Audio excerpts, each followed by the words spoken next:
Thank you, Judith. Thank you all for participating in this very important roundtable.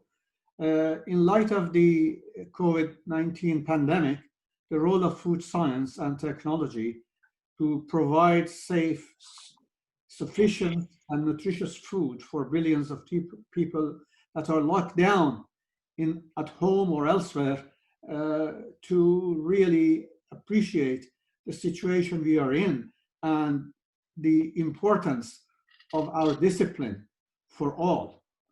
The roundtable really is to address global response that we have for the health crisis that we are in.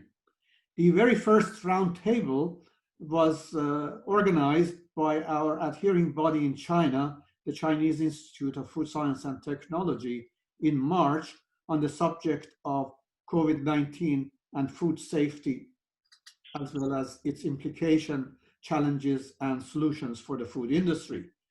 This roundtable was really a preliminary one and provided the guidance to the international food science and technology community and also the food industry concerning COVID-19 pandemic. It was a very successful one in that we have many participants, and it was thought to be very helpful for the food industry, scientific agencies, and governments in ameliorating the impact of the crisis on the food supply, as well as offering suggestions for the post-pandemic consideration and the opportunities that it also provides for us in order to take advantage of this unpleasant situation. The critical importance of ensuring that developing economies are supported by the international community was also very important, and this was the center of a second roundtable that we had in April on COVID-19 crisis implication for food systems in developing economies, and the focus was mainly on Africa and to some extent on Lebanon. And this brought experts together to look at the nutrition, agriculture, regulation, epidemiology, and the industry to address challenges that were specific to Africa and also to Lebanon because of the special situation that they have.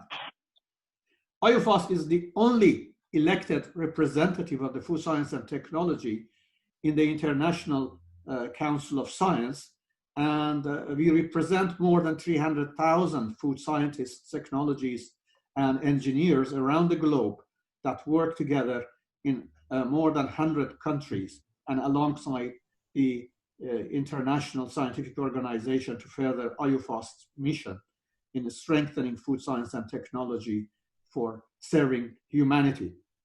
Therefore, it is my honor and privilege on behalf of the IUFoST to welcome our roundtable chairs, Ali Badarne, the Chief Food Systems and Nutrition Division, Agri-Food Business Development Department of the UNIDO, and also the Dr. Sam Godfroy, who is in the Food Risk Analysis and Regulatory Excellence Platform, PARERA, at the University of Laval, Canada, and thank them for leading us and chairing through this roundtable. And this is, as Judith already mentioned, is supporting the resilience of the food production sector and limiting food supply disruption during COVID-19 pandemic. Ali and Sam, please begin. Thank you so much, and let me just share a couple of slides with you. Let me first thank you so much for giving us the opportunity to partner with IUFoST and PARERA in this very important webinar. I'm also personally honored to take part as a co-chair with my friend Sam and to take you through this a couple of hours in an interesting discussion. I'm also very delighted with this diverse group of speakers from so many continents, speaking about the same topic, which I guess is very important for all of us, and specifically for UNIDO. I would just start as a UN specialized agency within the UN system. You can imagine that we've been trying to monitor this situation, the crisis from day one, as part of the whole UN system, and specifically as UNIDO when it comes to the industrial sector in general and the food industries in specific. And I must say, as all the case in most of the world, we were trying to understand day by day what does it mean and how this whole crisis is progressing, what are the consequences as we move, which are changing every single minute and every single day. In our first position paper that we published at the very beginning of the crisis, we were trying to see what kind of impact this will come to the industrial sector, and specifically to the developing countries where simply our typical clients. And it was clear that industry or industrialization in these countries already at a certain challenges, and this crisis is adding more and more challenges to this, specifically to the low and middle income countries.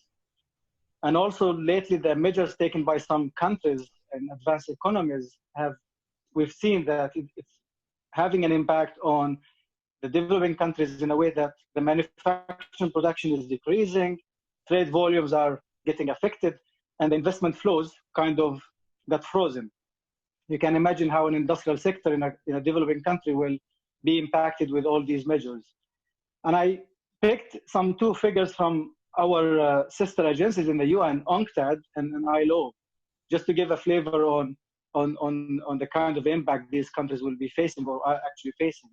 So if you think about, if we take the developing countries, excluding China, they're losing, according to UNCTAD, nearly 800 billion in terms of export revenues. Of course, this figure might be maybe a couple of weeks old. I think today it might be even more and more, and that's kind of a devastating impact. If we look at the job, kind of employment, and we look at the ILO, kind of estimates lately, from 5 to 25 million, which again might be double or triple by the time we speak. I just wanted to give these initial thoughts, just to summarize that the impact is progressing, is very challenging, and it will continue to be challenging, and we are discovering more and more as we move. I'm also putting in the slides the link for those audience who are interested to go through the whole position papers and notes that we developed since the beginning. For us trying to respond, and I'll have to be honest here, it's not like we are 100% prepared for this kind of crisis. We are also part of the UN system where, as a group in the UN, we're trying to figure out, and we've been trying our best to respond as much as we can, but it's more than what we can even imagine. So we were kind of planning our response at 3 different levels, to try to prepare and contain, then try hopefully to respond and adapt, and then move into a recovery and transformation plan. This is a theoretical way of addressing any crisis, but if I need to zoom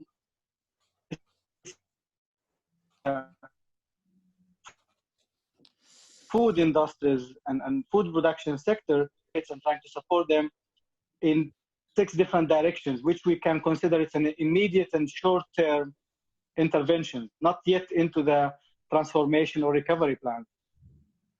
The first one is about supply chain and sourcing, and how to try to secure the minimum supplies for those industries. And if you take country X, where maybe 60 to 80% of their supplies come from one specific country for a specific sector, like meat processing.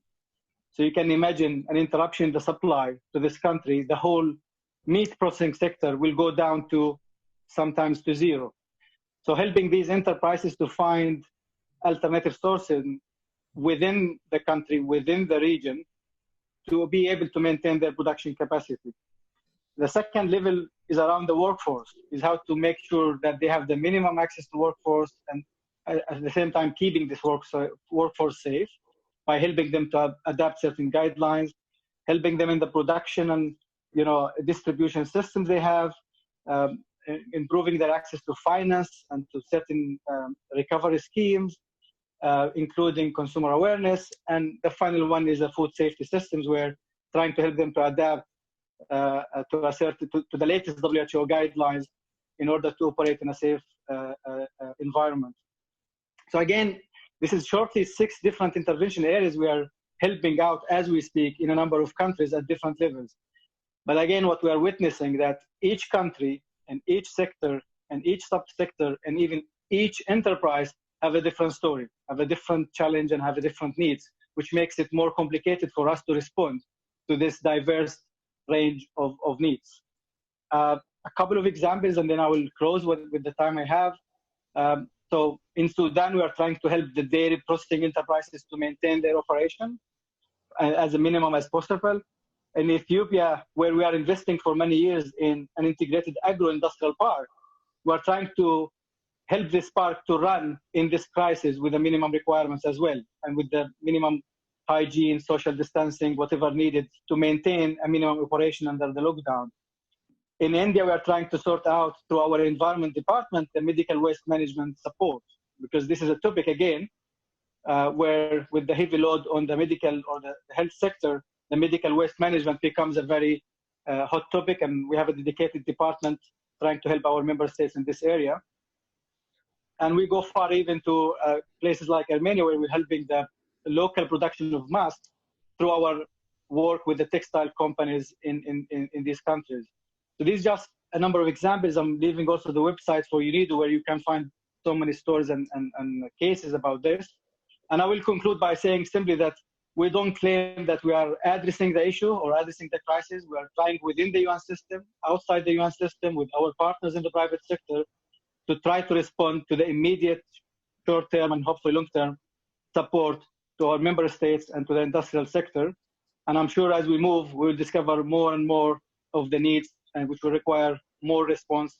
And hopefully we can achieve a global response, which is still an issue that I would love that this webinar will be touching on this.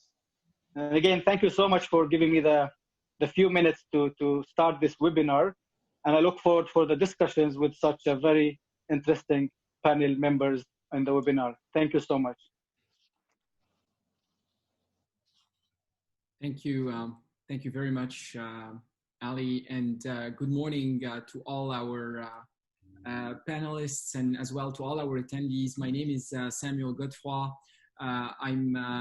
I'm actually pleased to be one of the co-chairs of this event, and on behalf of the Food Risk Analysis and Regulatory Excellence platform of Université Laval, a joint endeavor between the Institute of Nutrition and Functional Food, as well as the Department of Food Science in the Faculty of Agriculture and Food Science of Université Laval in Quebec City, Canada. We're very pleased and actually privileged to be co-hosting this event in collaboration with the International Union of Food Science and Technology, as well as the Food Systems and Nutrition Division of the Agri-Business Development Department of the United Nations Industrial Development Organization. As was mentioned by Dr. Shahidi earlier, there were a number of events actually that looked at the repercussions of the current pandemic on the food production system. And IUFoST has contributed as part of its mandate to disseminate food scientific information to the community and bring together actually our community in organizing a number of these. So this is a third event where we are going to be focusing the discussion on some lessons learned actually, and as well as some of the measures that have been taken by the main actors in the food production system. We know that food production system actually and the partners in the food production system really rely upon consumers, who are the main objective. You know, they need to access safe and reliable food supply, but essentially producers and regulators are the key partners in the system. And we are aiming really to bring together a group of panelists representing both the regulatory community as well as the food production community, with the aim to share perspectives from representatives of the sector on how they coped with the pandemic, what are the challenges that they faced, how some of these challenges were addressed, And even though we are still continuing to go through the situation as we speak, if we can already actually take a few lessons learned, because essentially the situation seems to be staying with us at least for a number of months, but also to be prepared for the future. We are, in fact, somewhat blessed in the situation in that food has been identified by most food risk assessment agencies as not being a vehicle to transmit or to impact essentially our health. So food is not a vehicle for transmission of COVID-19. This is very much a respiratory disease, but nonetheless, because of the impact of this disease, a number of food production establishments as well as regulators have been impacted by the situation, and of course have been asked to follow the various preventive measures and adapt essentially their food production operations to the new reality. Some of the production system was impacted, as you know, and Ali mentioned it in his introductory remarks. I mean, we've heard of a number of operations that had to cease, and this had an impact on the supply chain. So this is what we're going to try to examine in the next hour or so. We are very fortunate to have panelists from practically all over the globe. I believe practically every continent is represented. We don't have Africa represented, but as was mentioned in the introduction, there was a session that was pretty much focused on the continent. So we're very thankful to have panelists from the different continents to speak to us about their experience and to share with us their perspective.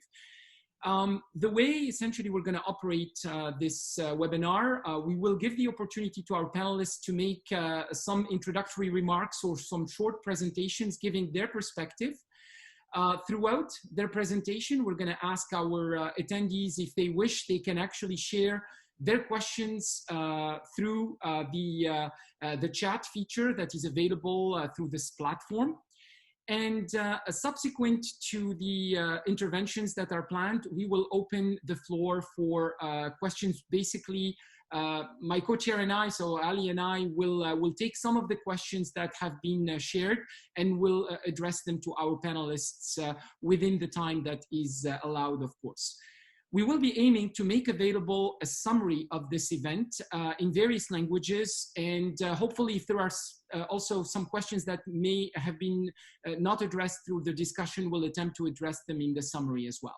So once again, very thankful to our panelists for their time commitment and their support, and also to all of you who have agreed to attend this event.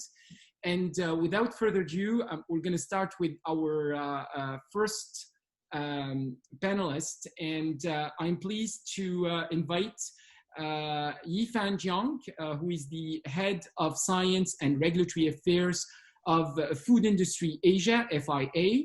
Yifan leads the advocacy efforts, the science-based advocacy efforts of the FIA to promote regional and global regulatory harmonization, participates in a number of forums, including the Codex Alimentarius Commission. Yifan, please. Thank you very much, Sam. And let me just share my screen first.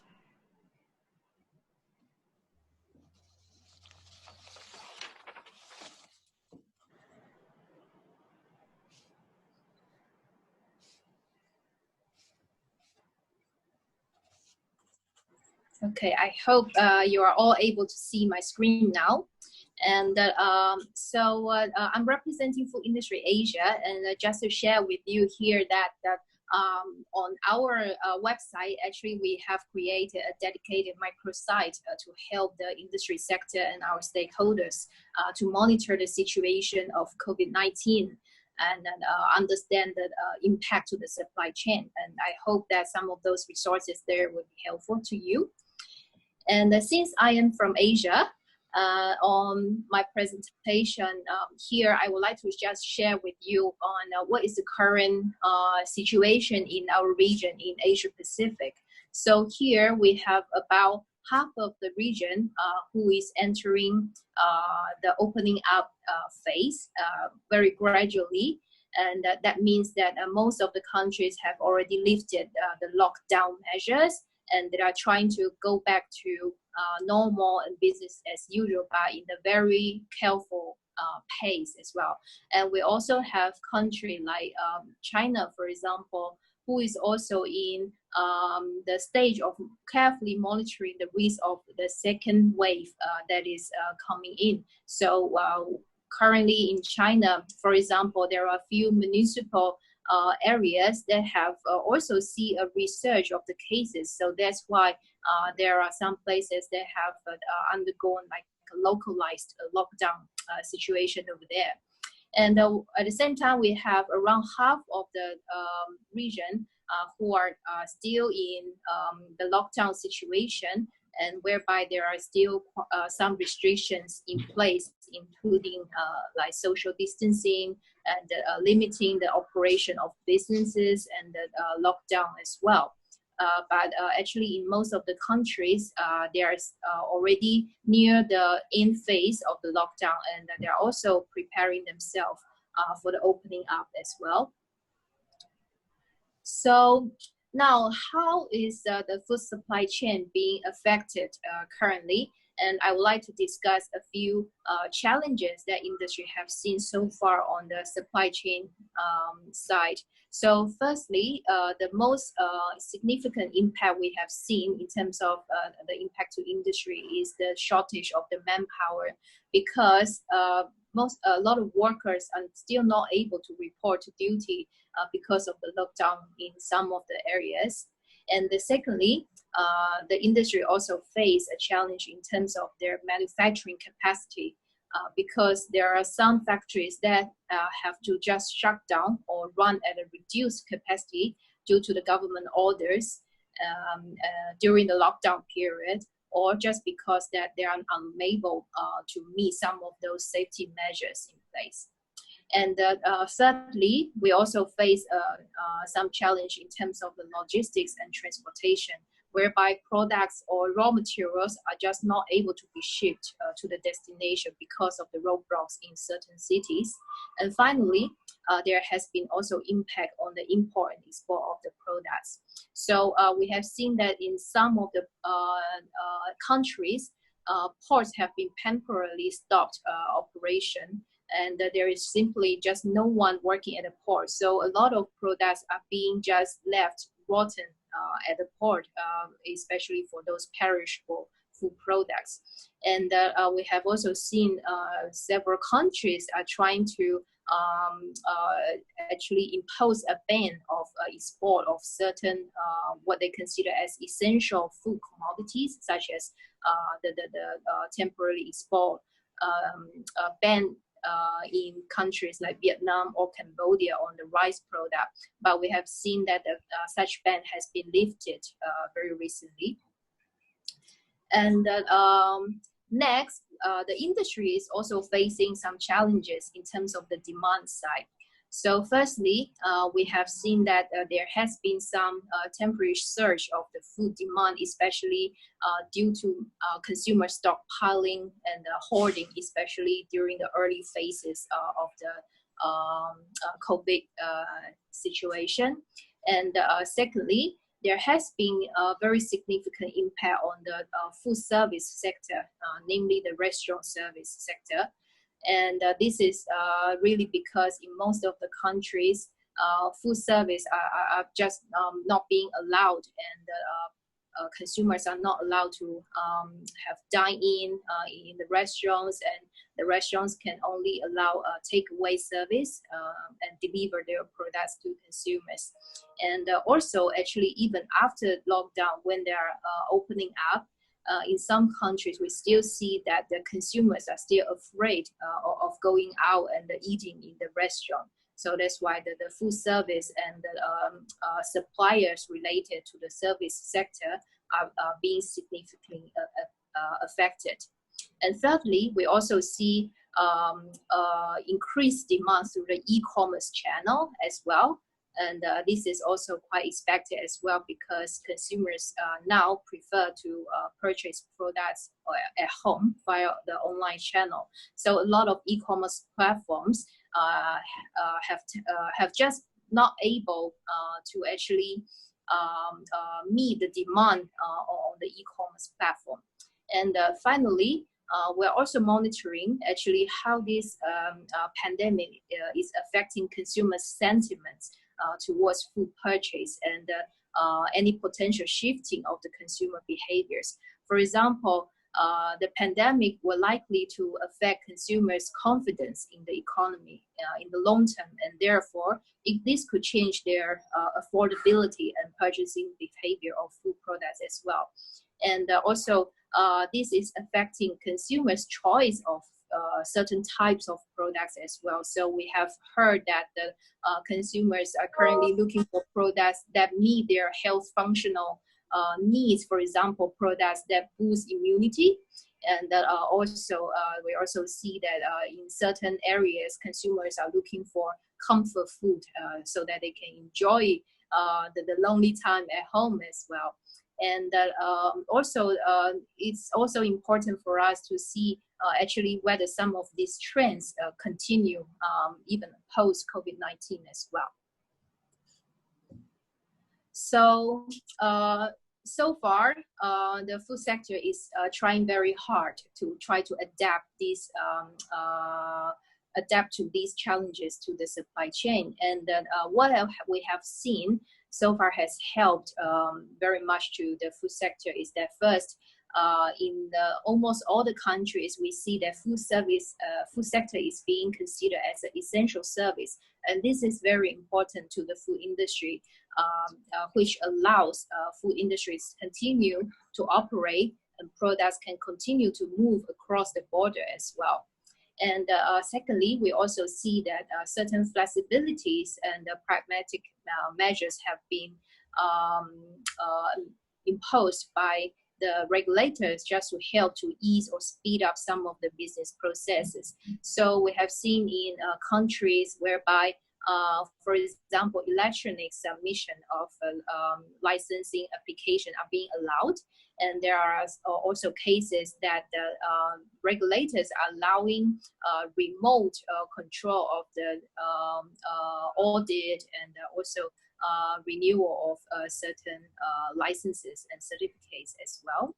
And also in terms of facilitating a shortened timeline in product registration, just to help allow new products they can enter into the market to meet consumer demands as well. And at the same time, we're also happy to see that WHO has also introduced an interim guideline that also help to provide such guidance to the competent authorities on what kind of measures can be put into place to help facilitate the business and also help the regulators to meet certain challenges when they are not able to go down to perform food surveillance activities as well.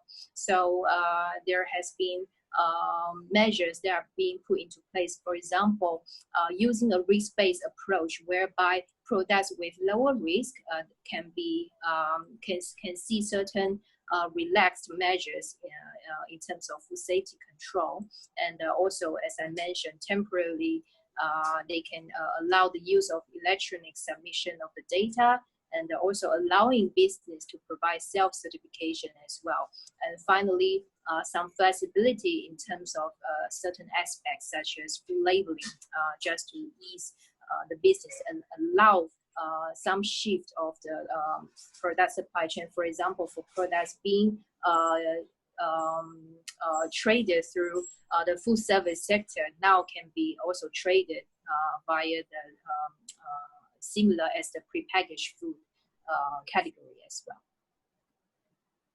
So on my final slide over here, I like to just share some key consideration for us going forward, as now we are seeing that most of the countries are going into the opening up phases, and what kind of impact we have seen and also continue to see in the next few months, and how we can respond to that as well. So firstly, of course, to the business sector, it is very important for us to continue safety measures in place while we're opening up and increasing the operation. And secondly, it is also very important for us to ensure that the supply chain remains open. And this is because that the food supply chain actually is very interdependent within the sector. And at the same time, it also depends on other sectors such as the packaging materials, the supply of oils, and the transportation as well. We need to ensure that the entire supply chain remain open as well, and to actually avoid any blockage at any point as well. And thirdly, of course, as I mentioned, it's also very important that we also introduce flexible and pragmatic regulatory measures to help ease and speed up the business processes. And fourth, as I mentioned, there has been some potential changes in the consumer behavior that we're currently observing. So whether this could also be an opportunity for business sector going forward, it would be also an interesting factor for us to consider. And finally, actually, this is kind of a big question I'm posting over here. Does the pandemic actually change our way of thinking in terms of the global supply chain and the food security going forward? Because currently a lot of policy makers and in a lot of countries, people are talking about because of the challenges during the pandemic due to the challenges in import and export. Does it help if countries start to look at the localized supply chain and be as compared to in the globalized environment? So this is also a very interesting factor to consider. How does globalization and localization actually strike the balance, and how does it affect the supply chain going forward as well? Yeah. So yeah, those are some of the consideration I'm putting forward here. So I will also look forward to the discussion with the other speakers and the audience today. Yeah, thank you, Samuel.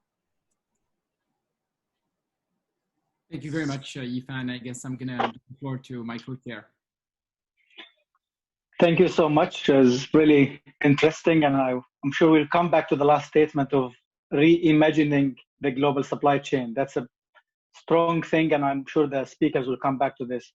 Now, allow me to introduce the second speaker, Dr. Pamela Pearl, CEO of the Food Safety Authority of Ireland. And I will personally confirm that, Pam is, I consider, the most active and proactive engager in the food safety community globally and in the EU. Always ready to step in, engage and share and contribute to any debate when it comes to food safety, not only in Europe, but beyond Europe. Dr. Pamela, floor is yours. Thank you very much, Ali, for that introduction. And I'm glad you believe that I am somebody who is able to engage in the discussion globally. So I just want to make sure I'm sharing the right screen. Just one moment, if you don't mind, bear with me. Morning, good afternoon, good evening, everybody. It is my absolute privilege to be able to speak to you today, and thank you to Samuel, to Ali, to Feridun and to Judith for the invitation and the opportunity to share with you some of what we've been doing here in Ireland. And I'll also add to my comments some of the activity that's going on at a European level, as well as we all continue to navigate our way through this very complex environment. So my presentation is very much focused in on resilience. And what do we really mean by resilience in the food production sector? I'd like to share with you a regulatory perspective on that. And it really is, when we look at it, the capacity to recover quickly, to bounce back from what has happened to us, what we've experienced, and really to ensure resilience in any system. There's a need for us to know the sector within which we work very, very well. We need to be ongoing in our engagement with that sector, and we need to recognize that within that, relationships are really, really critical, and that all actors within that system have an accountability to behave correctly, to act in the right way, and to ensure that they're doing everything they possibly can to protect consumers. So from an organisational perspective, the Food Safety Authority of Ireland maintained its course around our vision of safe and trustworthy food for everyone. This is the one thing that really drives us within the Food Safety Authority of Ireland, and I'm sure resonates with many people who are on this webinar today. It is something that we all aspire to, whether you're a regulatory authority or indeed whether you're an industry or indeed whether you're a consumer, because you do want safe, you do want to be able to trust your food. From an organisational perspective, it was very, very important that we within the authority were able to maintain business continuity and ensure that our crisis planning within the organisation from a food safety perspective and also from an organisational perspective was fit for purpose. So we had been working quite a lot on our business continuity plans and indeed also updating our crisis plans to make sure that they were fit for purpose and to be used during this time. Very important though within the organisation is to ensure that people are supported to do their jobs, that they have the tools that they need to do their jobs effectively, that they're connected to be able to do those jobs with each other, but also with the key stakeholders that we work with on a regular basis within the Food Safety Authority of Ireland. Very importantly, though, from a resilience perspective within the food production sector, as Samuel mentioned, it is about working collaboratively, it is about working in partnership and recognising that the achievement of a resilient, safe food system is through working with those partners in industry and making sure that they understand their responsibilities, but equally that we're able to then provide them with the support and guidance that they need. But first and foremost, it is really about focusing on the facts. What are the facts in relation to COVID-19 and its connection with food safety? And as Samuel said, there is no connection that we are currently aware of with respect to COVID-19. As Samuel said, it's a respiratory disease. We need to communicate those facts because there are many untruths out there. There is a lot of information available for consumers, and what we want to do is make sure that they can maintain trust in the regulatory authority during this time and get that information that they need. So again, making sure that we were able to act in a risk-based way, which we do in any case, but focusing our very, very limited and very strained resources on areas of highest risk. Because many of the resources that do the frontline inspections within the Irish food inspection system are environmental health officers. And many of those environmental health officers are also working in other areas within the public health service, and in fact ended up having to be redeployed in the very, very early days so that they could support the response to the public health crisis. But now they're back working, but we needed to understand as an organisation what impact that might have on the system. And as Yvonne mentioned as well and referred to, it's about maintaining that risk-based inspection system and focusing on the areas of highest risk. It's also about identifying new and emerging risks. So we know that every day there are new and emerging risks in the food system, and we map those, monitor those on an ongoing basis through our various different networks. But are there new and emerging risks that arise as a result of this new environment within COVID-19 that we're operating in? And one of the things we very quickly moved to do was to start to catalogue what we believed might be the risks within the system that may emerge over the short, medium and long term that we as a regulatory organisation are going to have to manage, mitigate or remove. And as Yvonne said, it's interesting that many of the supply challenges that you've identified from the industry side of things and the demand challenges that you've identified are actually challenges that we've had to respond to within the Food Safety Authority. So, sorry. My technology is going backwards, but at a national level, we have in Ireland a very strong industry with very significant exports. We export to 180 countries across the world. Our exports are worth 13.9 billion. So we were starting on a very, very strong base when COVID-19 hit. We had done an awful lot of work in preparing for the UK leaving the European Union, which meant many of our companies had actually mapped their supply chains and really understood their supply chains, which really helped them then manage within this crisis where supply chains were challenged. There's a lot of industry and state supports for the food and the food industry, and there's in fact an agreed industry and state strategy for the food industry in Ireland and working very much towards that. We're recognised as a country globally. I think it would be fair to say that we have a strong commitment to food safety and food integrity, and that we operate a very, very strong legal framework, and that's been in place for many, many years, and we're part of the European legal framework, obviously, as a European Union member state. But one of the things we've seen as a new opportunity that has arisen over the last number of months is in fact the opportunity to work with new stakeholders. So as the businesses reopen, we have worked together with our state agencies to make sure that the information they're getting, the guidance and the advice that they're getting is consistent. That if you are receiving information from an environmental health officer in relation to social distancing or other public health measures, that that's also pointing you to the direction of food safety and making sure that when you open your business that you're doing it safely and from a human health perspective, but also from a food safety perspective. I think what's also important to note is the European context within which Ireland operates. And we are a country within the European Union. We have been a member for a significant amount of time. And as a result, we have very strong networks in place. I sit on the heads of food safety agencies at European level. I'm also a member of the European Food Safety Authority Advisory Board. We have strong connections with our peers across Europe and indeed globally, I would say, and recently was very, very privileged to co-convene the first meeting of the global heads of food regulatory agencies in Saudi Arabia before COVID-19. And in fact, that was a great opportunity to again understand how we could work more globally around these challenges. We have, as I said, a strong legal framework in place that has evolved, and in fact in recent years we're very lucky has been strengthened, where we have greater official controls. We have a greater requirement now to put in place risk-based controls right throughout the system from farm to fork. And again, as we evolve over the coming years, I think this COVID-19 provides us with an opportunity to look at how we may strengthen the systems that we have in place. Whilst we have a good system in place, I think there's always an opportunity for us to improve. I think it's very important that we take this opportunity to learn the lessons from COVID-19 and make those changes to the systems that will strengthen those systems and make those systems more resilient in the future. At European level, we have a new European Commission, and they have very clearly set out their political agenda for the next number of years, which is very much focused on sustainability and the Green Deal, for those of you who may be familiar with it.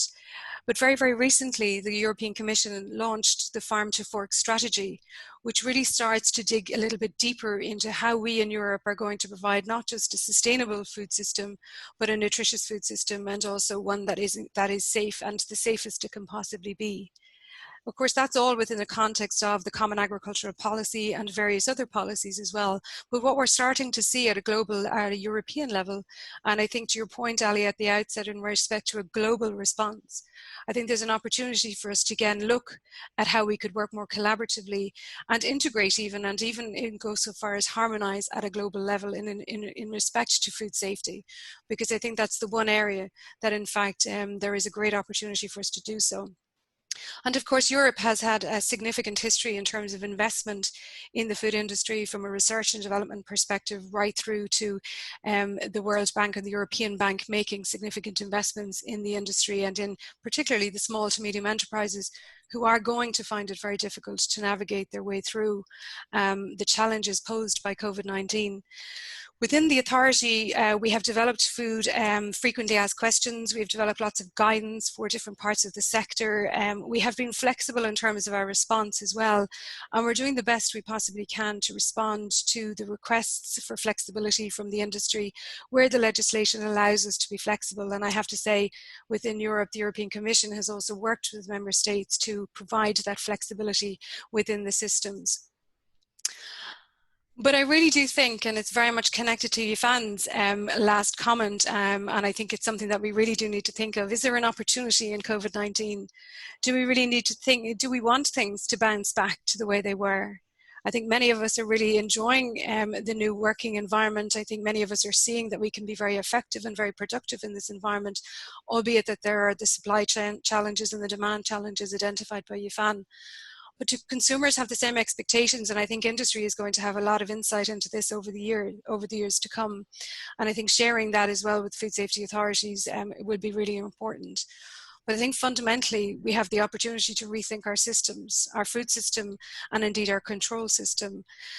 And I really think that, you know, from a resilience point of view, it is very, very important that as an organization, be you a public organization or a private organization, that you recognize that resilience can't just be switched on in a crisis.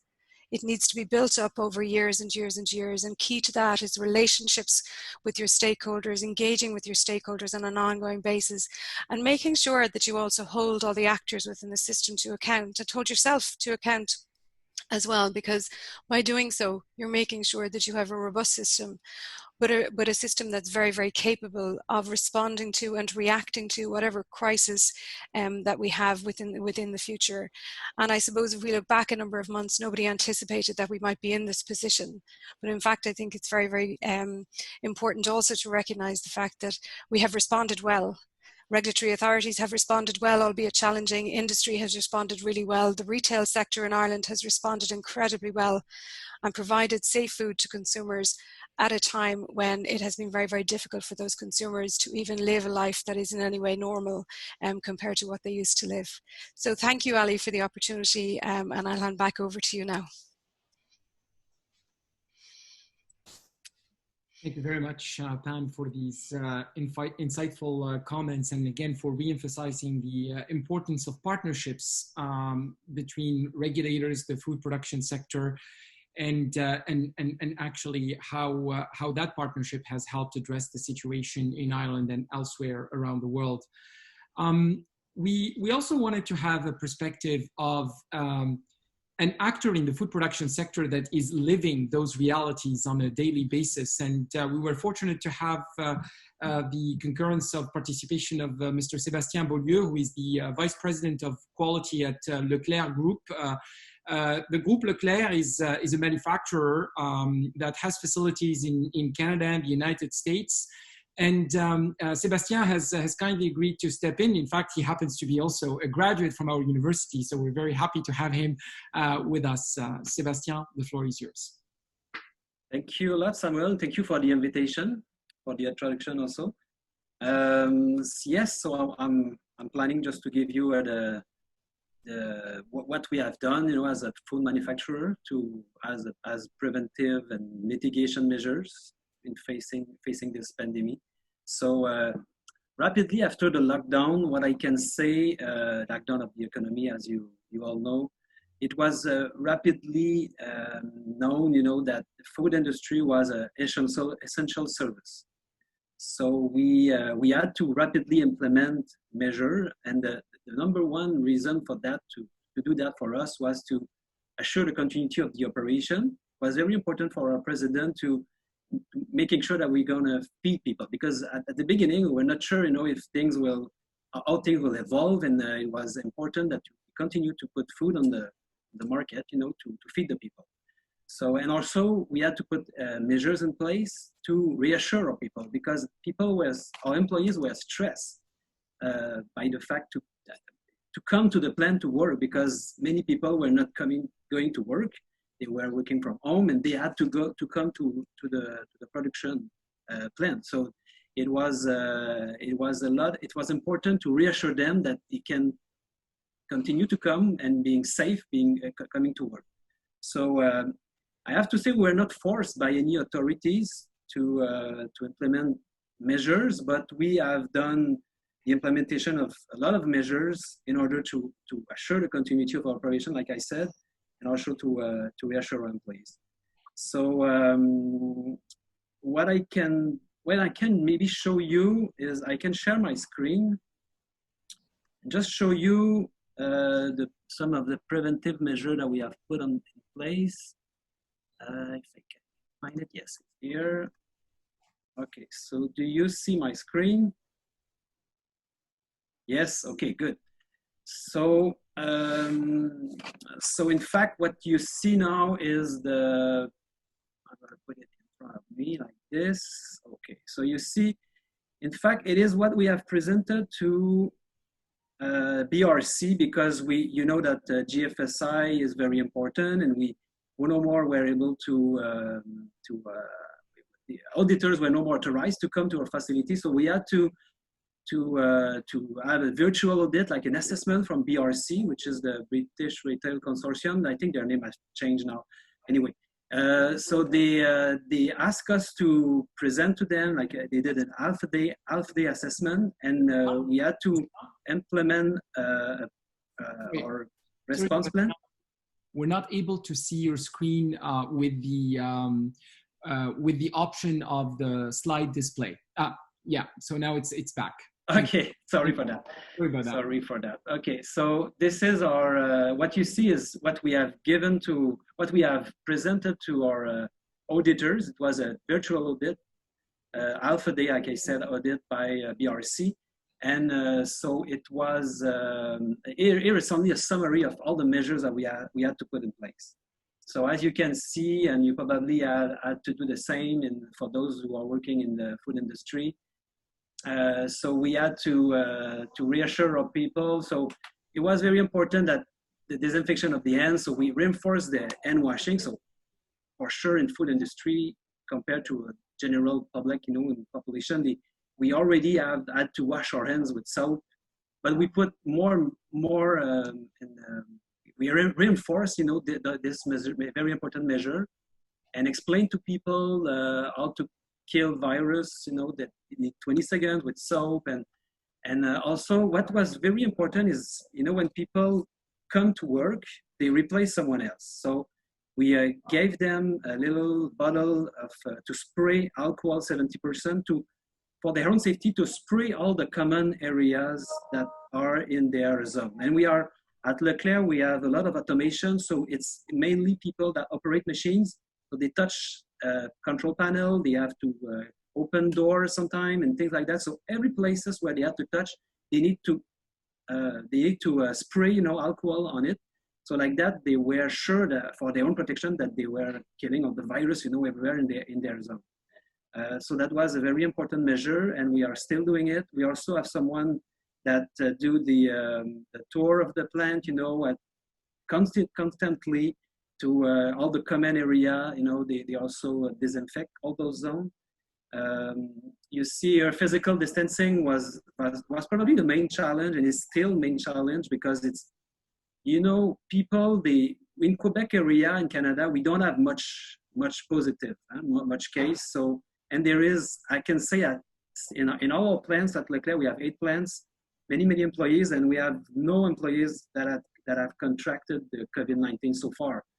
So people, they don't feel now, they feel there is no more any, it's hard, to come with measures and to explain to them that we need to continue, because they don't feel the risk, they don't feel as much of the risk as the beginning. So, but physical distancing, we really think it's the key. So we want to make sure that people keep the 2 meters distance. And so there is some measure here. Yeah, you can see like protective equipment. Yeah, closing the cafeteria. We had to close our cafeterias in all the plants. People, they bring their lunch. All the non-essential services had to work from home, telework. So to have less people in the workplace. We have also established a list of contractors. Local contractors only were able to come to the plant, but they had to fill a questionnaire, and we had to assess, and we constantly have to talk to them, making sure that they don't bring the virus in our operations. We also have, like I said here, I can go to access to the plants. So all the plants that we have now have one access to the plant. We have blocked all the entrance, only one place, and there is a guard 24 hours, 7 days a week that is there to take their temperature. So I'm going to show you later, just after that, what is the logigram for that. But it's as soon as they are 38 Celsius or more, they cannot come into the facility. Since the beginning, it never happened. We had no one having fever. I think people just don't come to work if they have fever. But we have this measure to reassure also the people that their colleagues are not having this very important symptom in the disease. So we have done some measure, like you can see here, lockers. We have distanced the locker. We have done all what we could to prevent, to help the distanciation between the people. We also have, like I said, no access to any visitors anymore. No, very low subcontractors were able to come into the facility. Communications, it's a very, very important thing. We have done, since January, we have done meeting each week with all the corporate meeting with all the managers, I mean the senior management, and we have seen that since many months now. So we were prepared, I can say, and now since the beginning, since the month of March, we have a daily crisis cell for the Canadian operation and a daily corporate meeting also, which are quality and food safety is part of that. So and we are viewed as the technical department and the quality department and food safety. So we are viewed as the technical person that can bring some light into this, bring some science into all this crisis. So I think we have to play an important role into that. So we have also many meetings, you know, I think we have never done that much meeting with the technology to stay in our office, but we speak a lot, and I think that's the key to make sure that we implement all the measures, and we talk together and we share the good things. One very important thing that we have done also is to have you know, we have a network of other colleagues working in other industry here in Quebec and Canada, and we were able to share what we were implementing. So that was very helpful, because local authorities, you know, here in Canada, we were not very rapid to give us information to help us, you know, and so we had we had other colleagues to help us also in the food industry. That was very important. So communication was very important, like I said.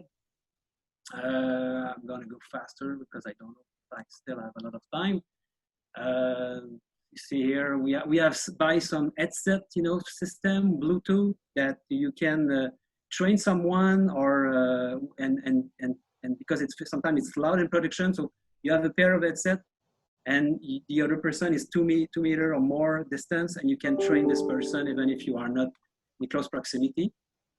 So supply chain, that was not a big problem. We had to look at, you know, we had to do some plan, but actually it's almost business as usual. After stockpiling, you know, we had a demand reduction, but now it's almost back to normal for the production that we do.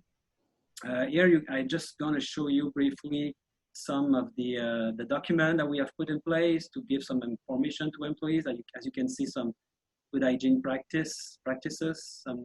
Here is the fever screening. You see there was some logogram to really explain how we do. Here it's for US plants, and it's in Fahrenheit. You can see how it was working. Mask wearing, because now since 2 weeks, we have decided to wear the mask, to give the choice to the employees, the mask or the visor.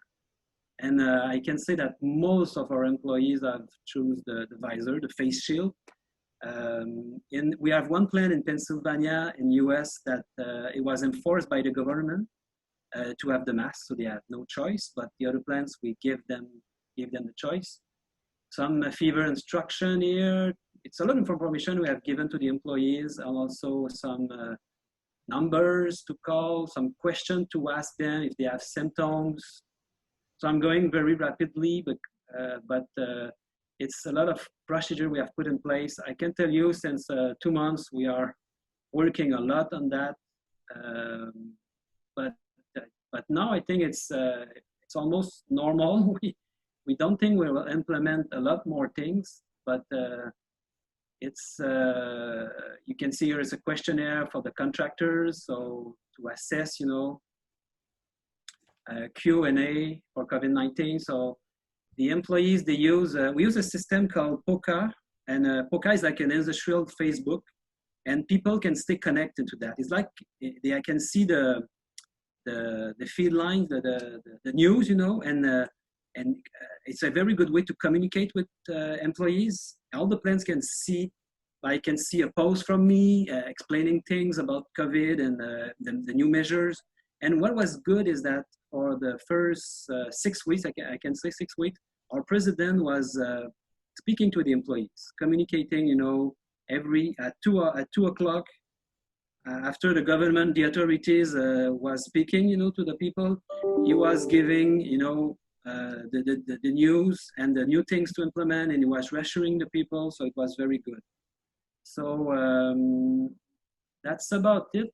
I think I will briefly check here, or Q, yeah, and other logogram that we had, you see, and also we don't have any positive case. I'm going very fast here, sorry, but that was one that took us a long time to decide how we're gonna react if we have a positive confirmed into one of our plants.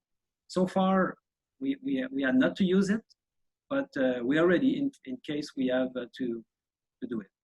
So that's about it for me. I think I will go back to give you the control. Yes. Thank you. Thank you so much. That's very interesting insights from real life. So I started to imagine how a very small food industry in Africa is trying to apply certain measures like you. So that's a topic to discuss later on. Thank you so much. Now I would like to move to introduce the third speaker. I would like to welcome Ms. Joyce Haddad. She's the Director of Preventive Healthcare at the Ministry of Public Health in Lebanon, very actively involved in the crisis in her own country, but also engaged at regional level, trying to cooperate within the MENA region in addressing the situation. Joyce, please. Thank you, Ali. Good morning, good afternoon, and good evening, everyone. I will share with you a little bit our experience in Lebanon, and I hope that I can share my screen. So, voila. Is it okay? Okay. Looks good.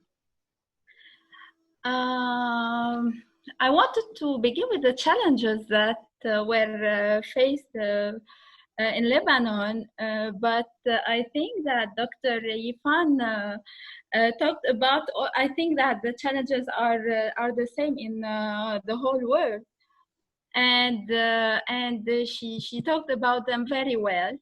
I will tell you a little bit about the general situation in Lebanon.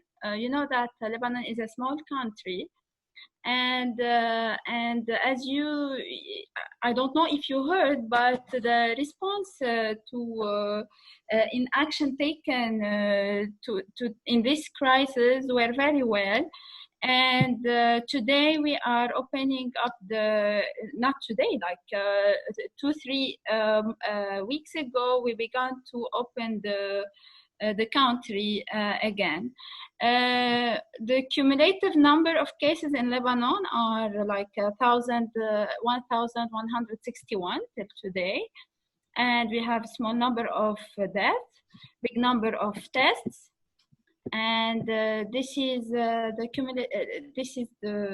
curve of the cases in Lebanon that we tried to align during the past weeks. And as you see that whenever we began to open the country and remove the lockdown, like we got new cases, and that's it.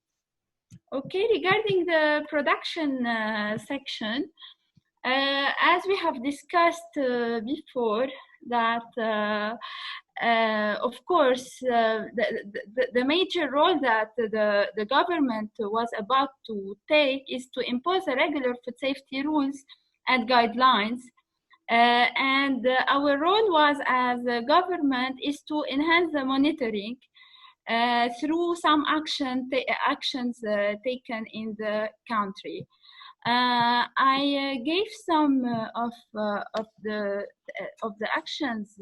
I gave you some examples of the actions, like providing posters related to awareness, to improve the awareness from virus spreading all around the country, especially in the industries, providing hot water and soap in the facilities, providing hand sanitizers, and here keeping the general cleanliness, including everything. As you see in the industries, avoiding some usual actions like fingerprint machines, using isolation between the employees and the customers in the fields that were opened, especially like in the food production sectors that we didn't close from the beginning of the lockdown even, to ensure that the supply chain remains available.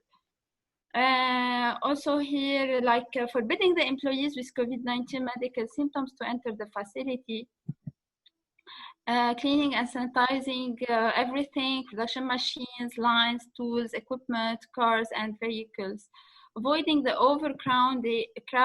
crowding inside the premises and in the delivery vehicles. Because you know, even in the from the action taken in Lebanon, we kept on the delivery of goods and the delivery of food. Even the restaurants, kitchens were producing food, but we didn't have the services. Only the delivery was operating. Avoiding the cross-contamination between the employee, as you can see in the pictures, like isolating the employees, avoiding the contact between employees themselves and between employees and customers, if available, when available, isolating the premises employees by areas, like the receiving area, the production area, the delivery and the management areas. Avoiding in-person meetings and organizing online meetings instead, providing PPEs to the employees, providing a space of 4 square meters to each employee in the same room or area. And this was to conserve the social, the distancing, the 1 meter distancing between employees.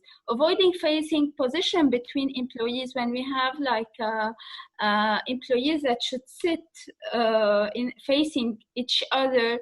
So we took action like in avoiding the facing position. Keeping the general overall cleanliness of the premises, using clear color work costumes. In general, what we did is imposing the food safety principles, guidelines, and rules. Because as Sam mentioned in the beginning, the majority of the food systems showed that COVID-19 is not spread through the food. And the only thing that was that the people were worried about was to get the virus from the colleagues, from work, and through the operation. Here also we can see that avoiding cross-contamination, including mixing raw and cooked food, pest control, waste management, sanitizing food and vegetables. The proper use of sanitizers to avoid the chemical contamination from sanitizers. Making sure that the employees are not in contact with COVID-19 positive case from their house, and they won't be able to spread the virus later. Assuring the quarantine of any employee with COVID-19 symptoms or in contact with any person with the virus. Here I want to take the opportunity to tell you about the work that was achieved by the Arab risk assessment team that in fact organized guidance to food production premises, and Arabic guidance, and then a chain of short videos to be disseminated around the Arab country. And here also I need to thank Professor Samuel and Mr. Ali Badarni for all the work that they provided, and for the for all what we did in SAFE project until now. That's what I have to tell you. It was mentioned that we have only 5 minutes, but I think I'm fine. Thank you very much, Joyce, for these insights, and also for sharing, the various elements of guidance that was developed and shared with your food production sector. I guess actually, I will already ask our attendees for their indulgence that we may be going beyond a little bit the timelines that were assigned to our roundtable by about 10 minutes. And I'm going to ask your indulgence to continue your participation until that time. We're going to actually now switch continents, and we're very fortunate to have colleagues from Latin America and Mrs. Nuri Gras, who is the Executive Secretary of the Chilean Food Quality and Safety Agency, ACHIPIA. Nuri is known actually to the food science, food safety community for a number of years. She had a leadership role throughout the continent and beyond, and actually leading ACHIPIA for a second term right now, and has kindly agreed to be part of this forum. Nuri, please. Thank you very much, Samuel, for this introduction, and good morning or good evening to everyone. For me, really, it's a pleasure to be participating in this important roundtable, and I would like to share my screen. Sorry. Well, in Latin America might be turning into the epicenter of the pandemic just during these weeks. In Latin America, all this started in the beginning of March.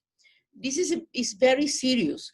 Countries in Latin America are not as well equipped as northern countries to cope with the pandemic.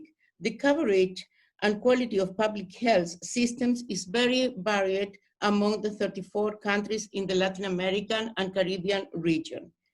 We also have to consider that income is much lower for a lot of countries, which, and this factor, is known to be relevant when it comes to the capacity of the population to follow strict rules regarding confinement. There is a huge amount of unregulated and informal workers.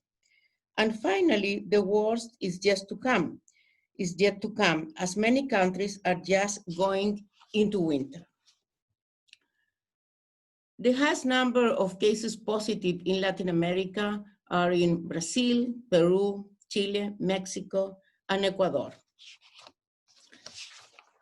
Food security in Latin American and Caribbean countries at this moment is at a high risk of becoming a bigger issue. Many voices, FAO among them, have raised concern about a possible spike in the number of people suffering from hunger in Latin America and the Caribbean. Many and diverse are the factors that will contribute to this. First, social unrest. Social unrest was a main topic for the countries right before COVID-19 entered on the scene. Governments in Chile, Ecuador, Colombia, Peru, Bolivia all witnessed huge public demonstration of social unrest that have only been postponed because of the pandemic, but are expected to come back as the situation improves. The World Bank, the International Monetary Fund, the Economic Commission for Latin America and the Caribbean all coincide that economic growth will be severely affected in the region, a region heavily dependent on tourism and exports to developed markets that will most likely postpone consumption of some goods that are manufactured in Latin American countries. Thirdly, there has been a huge shock in oil prices that directly affects countries that produce and export oil, such as Ecuador, Venezuela, and Caribbean countries. This is for sure a huge impact for national budget of those countries. It might also affect other commodities, such as copper. Of course, we have COVID-19 and the direct impact to health, to the regular functioning of the national economy. And lastly, many countries are suffering from the climate emergency with floods and droughts and hurricanes.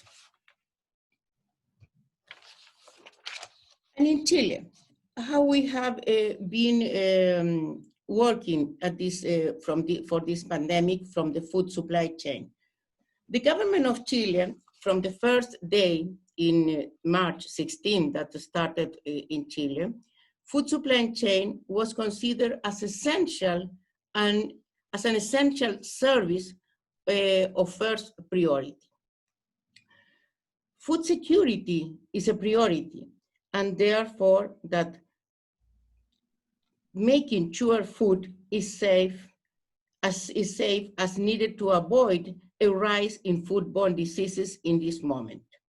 And we need to remember always that there is no food security without food safety. ACHIPIA, as the Food Safety and Quality Agency, has been working remotely since mid-March. During this time, we have focused all our work to support the efforts being made by the Chilean government to keep the food chain working. Communication material, technical procedures for industry and consumers have been drafted and circulated via social media and directly to the different stakeholders that are part of the national food control system, that ACHIPIA is the one that coordinates this food control system. Different protocols, procedures, guidance has been elaborated for all actors of the food chain supply, starting from primary production in the farm till the retails and consumers, open markets, wholesale markets, deliveries, and so on. All this guidance has been focused on risk, and they are preventive and mitigation measures. All these documents and all this information we have allocated in a site of our webpage, and also we have put in operation a special button in our applications to mobile phones to easily access to all information regarding to COVID-19. We are also very proud that we have chaired in Chile the first adoption ever of a Codex report via Zoom meeting. That was the report of the Commission of the Latin American for Codex, CICILAC. Cooperation will be the key. Chile has led some initiatives to make sure America is connected, and open and direct communication channels are in place to solve problems. Chile is doing the part to foster cooperation. Recently, a meeting with all ministers of agriculture was organized and led by Chile in order to establish communication channels to facilitate and promote food trade among the region.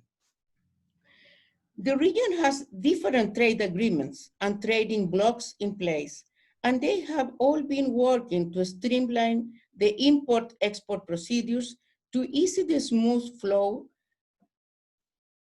of food products into and out of the countries. Cooperation is the word we must work towards, not comparison or competition. We have continued working with the multilateral systems here in the region, which in terms of food is currently being led by WHO, PAHO, FAO, and the IICA also as the Inter-American Agriculture Cooperation. At this moment, we are starting also a very important group working with different sectors, led by PAHO, to make some procedures based on risk or maybe better to say to support the procedures already that are in place for the open market, but based more in risk. This is all what I wanted to share with you, because the rest I think that they are for the questions. Thank you very much. Thank you very much, Nouri, for these insights, and again for highlighting, the combination of efforts both done at the domestic level, but also the efforts of leadership in collaboration and partnerships across the continent and beyond. Our last speaker for this morning is still from South America, so the same continent, but we're moving from the southern part of the continent to the northern part of the continent and the Caribbean region, and we are privileged to have with us Mrs. Jenna Wijngaarden, who is a food safety expert that has been contributing in a number of projects in Suriname, mostly leading an advisory capacity to the agri-food sector, both in the areas of crop production, but also the fish production sector. Jenna is also a food safety expert to one of the projects implemented by FAO in the region and specifically in Suriname, and will give us her insights. Jenna, please. Thank you, Samuel. Good day, everybody. Let me first share my screen.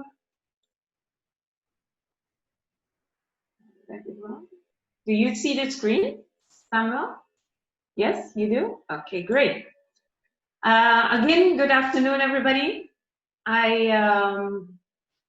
Yes, I will share the Suriname case. What I've heard until now, ours is in fact completely different, I think. To start with, for those that don't know where it's a very small country, part of the Caribbean community. Our neighbors are Guyana, French Guyana, and Brazil in the south. We're one of the 15 CARICOM countries. If you look at the number of cases we had or have in Suriname, it's 11, of which only one is currently active. And in fact, we got this active case because we had illegal people coming from Brazil. So we only have one in the moment. Of the other 10 cases, 9 recovered, and unfortunately 1 passed away. So that's the situation for Suriname. And if you compare it with the other speakers and other countries, ours is slightly different, but nonetheless also good to share. If you look at the Surinamese agricultural sector, it is in fact the largest employer in the rural areas. 90% of these producers are family farms, which produce on a small scale, small volumes, and they have agriculture as their second source of income. A lot of them either work at the government or work somewhere else. So that is, if you look at the agriculture sector in general. Our main exports are fish, rice, fruit and vegetables. And as you see, fish is the #1, mainly exported to the European countries. Rice, and last but not least, fruit and vegetable, which is again mainly to the fruit and vegetable sector. So you can see that the agriculture is for us quite an important sector, especially if you compare it to the other countries in the Caribbean. A number of them really depend on the tourism, while we have our agriculture sector besides gold and wood. The challenges we have been facing, it was in the beginning a very short-term disruption in the national trade of our products, and it's difficult to say, but I would think that it wasn't only related to COVID. It also had to do with the quite challenging economic situation the country is in currently, and I won't go deeper into that. So in our case, it was a combination that led to this short-term disruption in national trade. Our producers received limited, in my opinion, limited guidance from the competent authorities. This is in fact a structural problem we are facing for many years now in their efforts to produce safe and quality products. Another challenge we have been facing is limited air freight capacity. Also, again, a structural issue, which a lot of governments are aware of, but I think it's the chicken and egg story. If there's not sufficient supplies, we are not taking actions. But now with this COVID, you really see what's happening, because especially the fruit and vegetable sector, which was in fact only focused on fresh. We are not into processing, or at least limited processing of our fruits and vegetables. This sector really had to cope with this new situation, having limited capacity.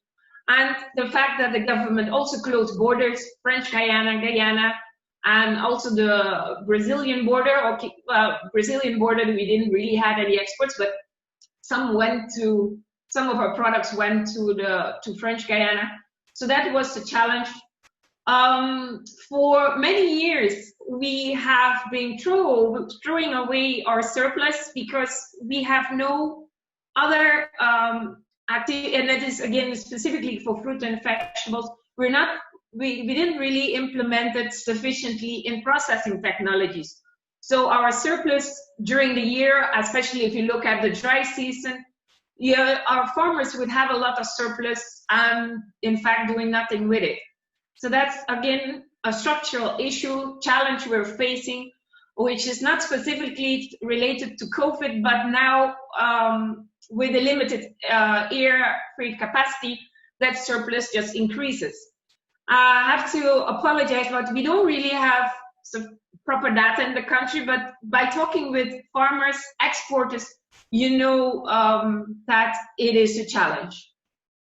Looking at the measures taken by the government, both at national and regional level, what I could see is that those measures were mainly related, and I'm not saying it's not important, don't understand me wrong, but it was mainly related to the health part and to food security. Both important, but if in my opinion, they should have looked beyond those two, because we have a producer community which is maybe compared to the rest of the world relatively small, but still important, and they provide employment to a number of people. So if we look at the national level, we had the partial lockdown, which is going on since I think around 18th of March. We in fact only promoted the general WHO guidelines in relation to COVID, so nothing specific for the agri-food industry. The ministry promoted small-scale subsistence level orchards, so continue producing, in fact, to guarantee that the individuals in the country have food. And they have looked at substituting those products that are being imported. For instance, the wheat flour by looking at cassava flour.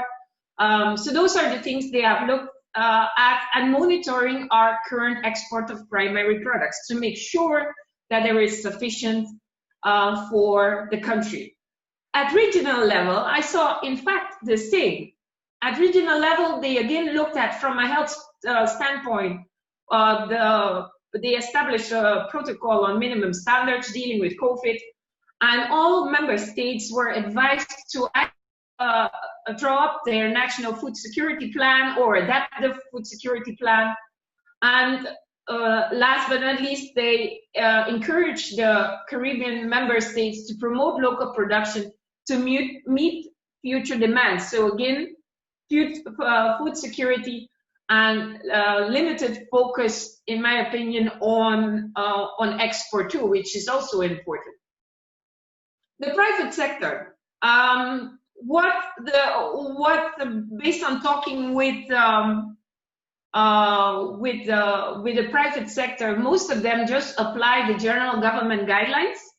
What I did, and other national food safety consultants as well, is look at the guidelines provided, for instance, by Global Gap, by BRC, and supporting the producers in adapting or developing new SOPs. That's the kind of support we provided. And in the way forward, what I think that really needs to be done, and sorry for the order, is better institutional coordination among the competent authorities in the country. And even though we only have, in fact, at the moment, one active case, that doesn't mean that we have to start thinking what to do if the issue arises. Because now we don't worry because everything is quite okay. We have food. The few exporters don't really complain enough, maybe, so that's why we don't really worry. But I do think that the national competent authorities need to focus more on how they can support the private sector in having providing the guidance and the tools to assist these producers, eventually in relation to meeting export requirements. And something the private sector has been asking for years now is focus on more processing plants and also a know-how on processing food in order to make sure that any near future crisis we meet, we're not stuck with our surplus, but are able to process these primary products into marketable processed foods, and we are able to supply with that or the region and beyond. Thank you. This was my input.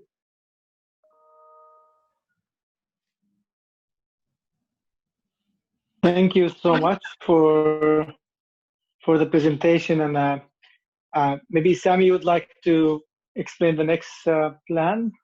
Yes, thank you very much, Ali. So I guess given the time constraints, we will limit essentially the discussion to 2 questions, and then we'll proceed to a very short wrap up.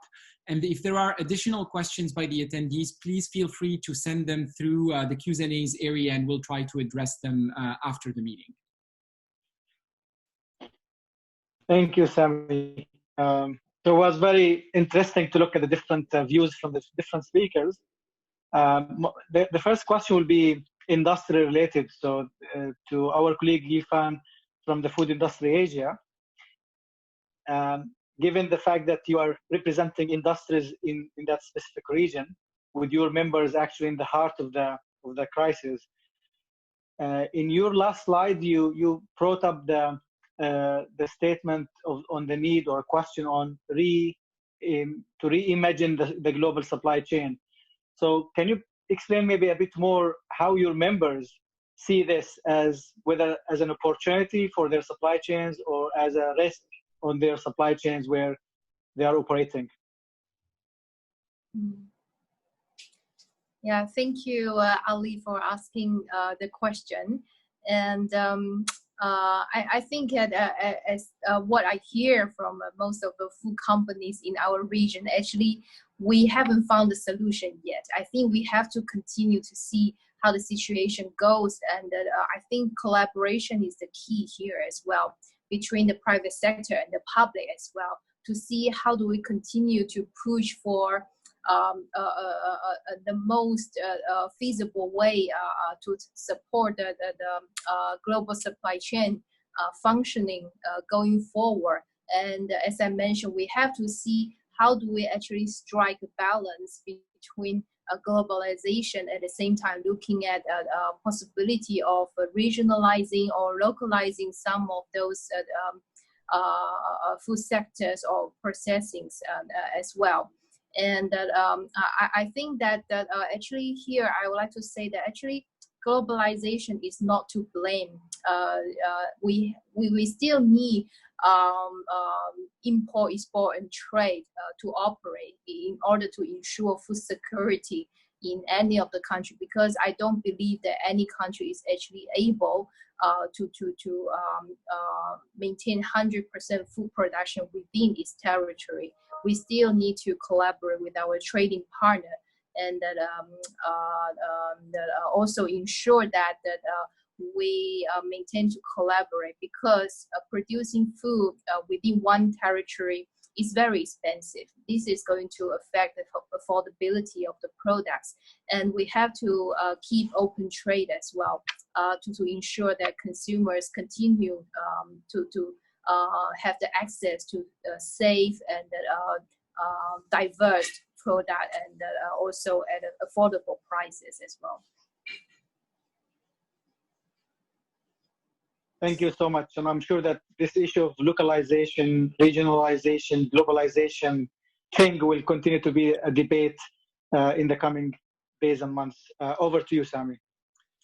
Thank you very much, Ali and Yifan. And perhaps actually this is a question to our regulatory community, and perhaps maybe starting with Pam, if you can, Pam. You've highlighted the multifaceted response that regulators has to come up with in adapting with the situation. Perhaps if I could ask you, if there was one key enabler that helped you really respond in the way you did and achieve essentially the objective that you were pursuing, what was it? And if there was one key challenge that is, that this situation has highlighted, if you can share that as well. Thanks very much, Sami, and thanks to all the panelists for the really interesting discussion.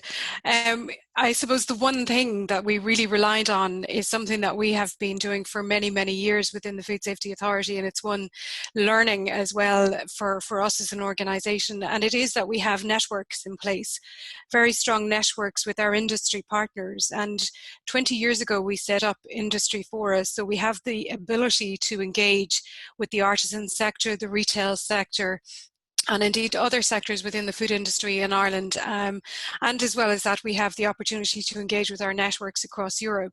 Having those networks in place before this happened was critically important, and engaging with them on an ongoing basis and working with them really helped us develop relationships which are critical, I believe, for us to be able to mobilise in times of crisis. So having those networks in place, if there was one message that I would say to people, it is about having those networks in place. And not just establishing those networks and leaving them until such time as you need to engage with them on a crisis, but having those networks in place that you engage with on an ongoing basis around normal issues from a regulatory perspective. And I think that's absolutely key. I think the challenge really for us as an organisation was doing everything so quickly and having to respond. And even though we had those networks in place, and even though we had the ability to work remotely as an organisation, and we were technology enabled in the main to do so, it still did require some time to make sure that we got agreement around some of the key challenges and indeed how we responded to those key challenges. But in order for us to be able to do that, again, those relationships were critically important, and the retail sector in Ireland was very keen to work with us from the very, very early stages of this, to help them and provide them with guidance around how they could operate safely, and also to remove any question in consumers' minds that there was a potential risk to them, a food safety risk to them going back in to the supermarket to purchase goods which are so vital during this time. So the challenge is really maintaining those relationships, but also then turning around the information and the guidance in a relatively quick time frame in order to get that information out, but making sure that when you are getting that information out, that it is accurate and that is based on fact, because people do have to be able to trust in you as an organisation and trust in your advice and your guidance.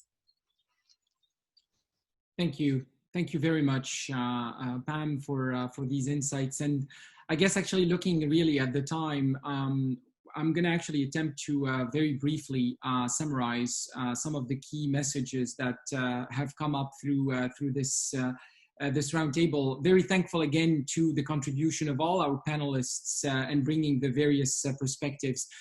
I guess actually from the discussion and the introductions that came about, we see that the food production sector overall, based on the reports that were made, seem to have coped somewhat well. I mean, we managed to weather the storm, even though again the storm is not over at this point.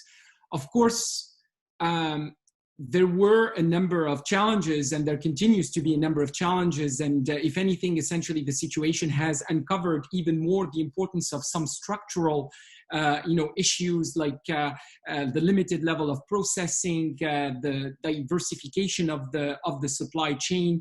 But again, I mean, this is how the sector learns, and this is how the situation can evolve. There were a number of key elements that helped basically the supply chain not to be so much impacted and to be so much interrupted. And some of those key elements are very much related to the level of collaboration and partnerships that have been established and that have been found to be so incredibly useful at this time of need.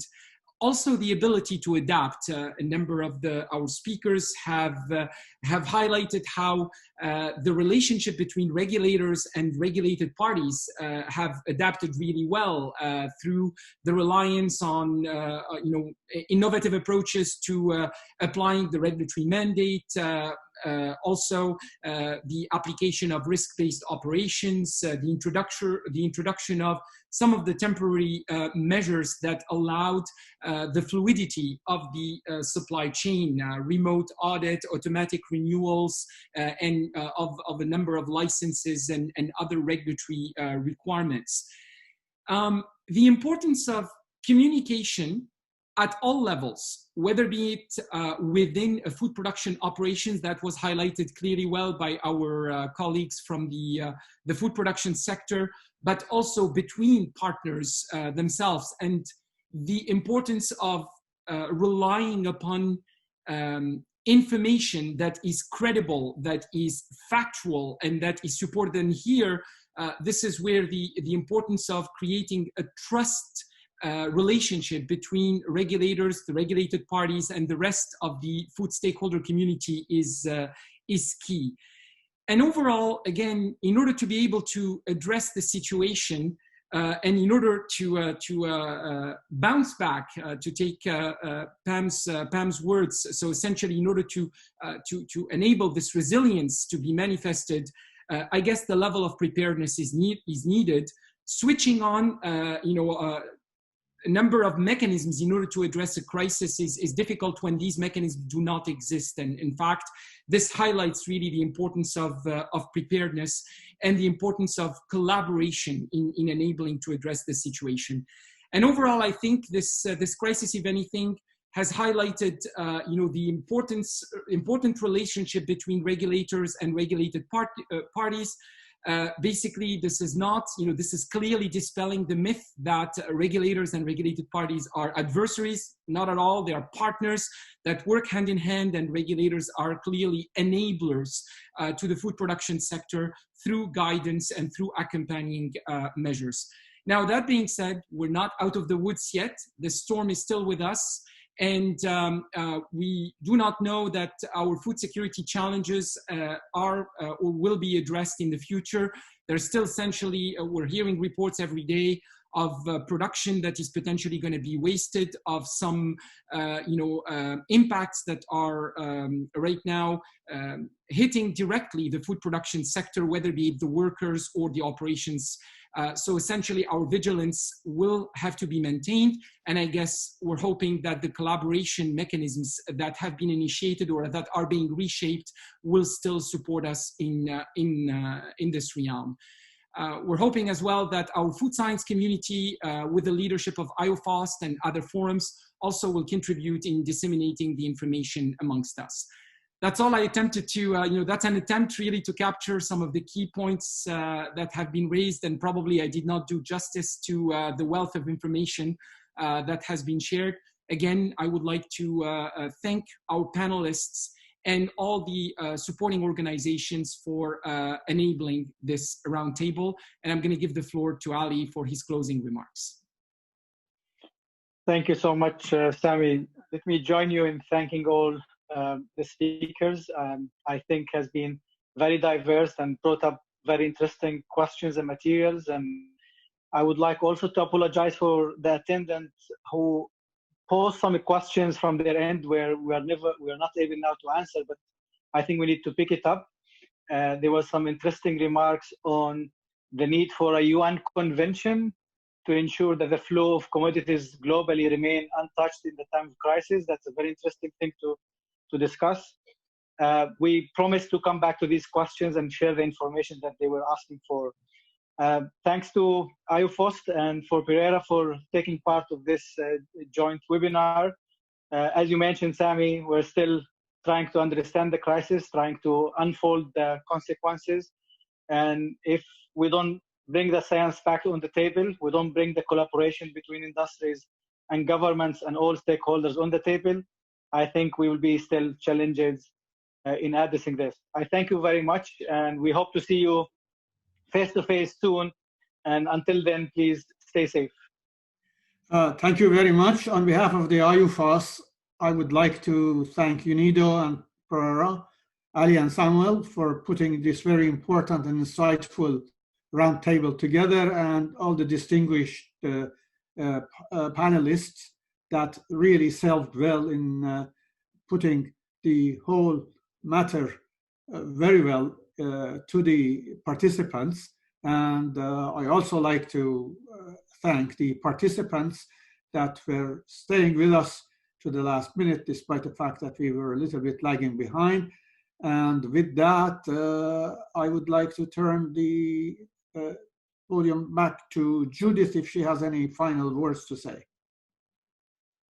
Thank you, Faridun. Well, I echo what you have said, and I express deep gratitude on behalf of IUFoST to our partners and colleagues, co-chairs, Ali and Sam, and all of the panelists who have lent their expertise, which will inform our work ahead together. We can accept questions from you, from the attendees who have not had an opportunity to put them forward. If you wish to send them to secretariat@iufost.org.